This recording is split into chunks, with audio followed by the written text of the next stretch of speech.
In this video, we're going to talk about how to build business credit separate from personal credit. One of the biggest things I see when clients come to me and they're entrepreneurs or small business owners is that they've completely maxed out their situation. In this video, we're going to learn how to separate your business from your personal.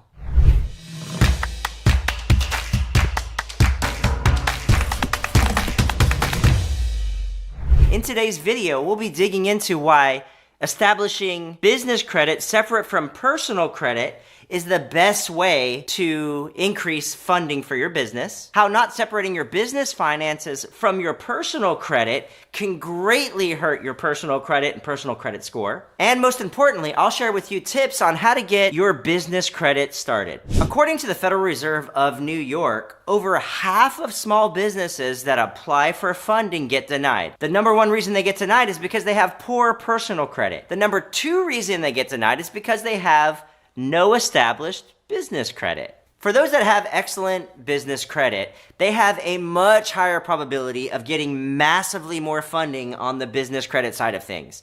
If you could get, as an example, on your personal side, $50,000 credit limit on a credit card, all things equal, and you had a successful business, that could easily equate to, on the business side, of 10 times that, or 100 times that, or maybe even 1,000 times that, depending upon how well your business is doing. On the business side of things, you can get business loans for just about everything. If you have accounts receivable, you have clients that owe you hundreds of thousands of dollars. Did you know you can get a business loan on those accounts receivable? Did you know that if you use a credit card processor, you can get a business loan based on your credit card processor and what's coming in every single month? Likewise, if you have a warehouse and you have a lot of inventory in your warehouse, you can get personal loans based on the inventory in your warehouse.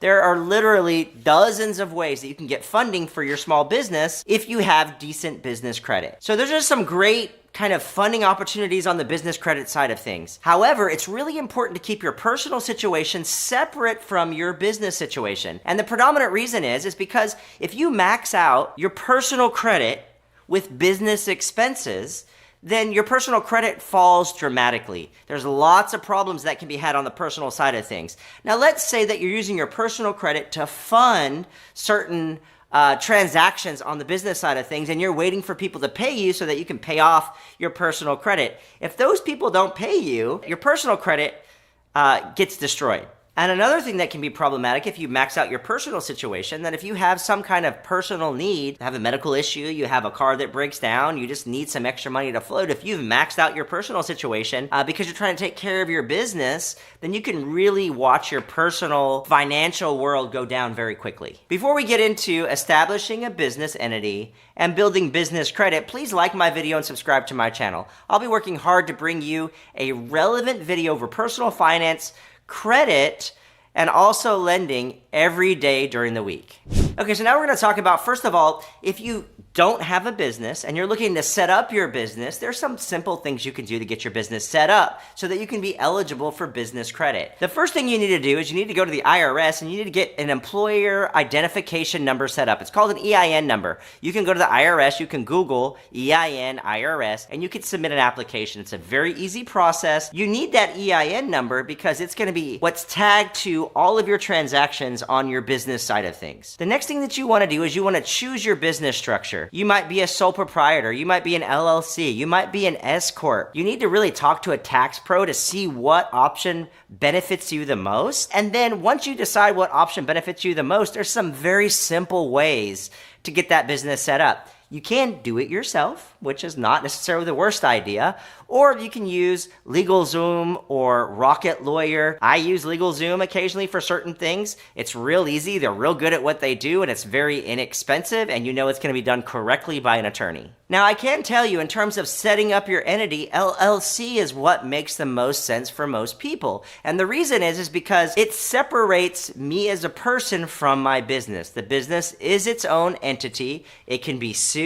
It has a life of its own, and it's completely separate from me, even though I own the business. The very next thing that you want to do is you want to go and get yourself a business checking account. And the reason that you want a business checking account is so that you can separate all of your business expenses easily. Lots of people that own businesses that are kind of just getting started, they don't set up the proper entity, they don't have a business checking account, and they can run into a lot of different problems. Predominantly, you run into this issue that's called commingling of funds, okay? The IRS does not like this. So if you've got as an example, an LLC that you've set up, and you do not have a business checking account that's set up for that LLC, and you're running it all through your personal checking account, you're no longer separated from that LLC. In other words, if something happens over here, they can not only sue your LLC, but they can also sue you because you're commingling funds. Also, it's really hard to budget. It's really hard to remember what's what if you have one checking account where all of your personal and all of your business things are coming out of that same checking account. As an example, if you're writing off meals and expenses, and you go back after the month to try to determine what meal was business and what meal wasn't business, there's a very good probability that you're not going to remember that. So separating business and personal checking accounts categorizes all those things for you. Another really good reason to have a business checking account is because if you're going to try to get business funding, they're going to want to see that you have a business checking account. I also recommend that you set up payroll. You use a system like QuickBooks to manage and categorize all of your expenses. Again, the better records that you can keep, the better opportunity you're going to have in the future to get funding from financial institutions. Okay, the very next thing you're going to do is you're going to go to DUNS and get your DUNS number, DUNS and Bradstreet. You can just Google DUNS, your DUNS number, and you can apply for your DUNS file, okay? And that's gonna get your business credit profile started. Now, what I did for me when I got my very first business credit card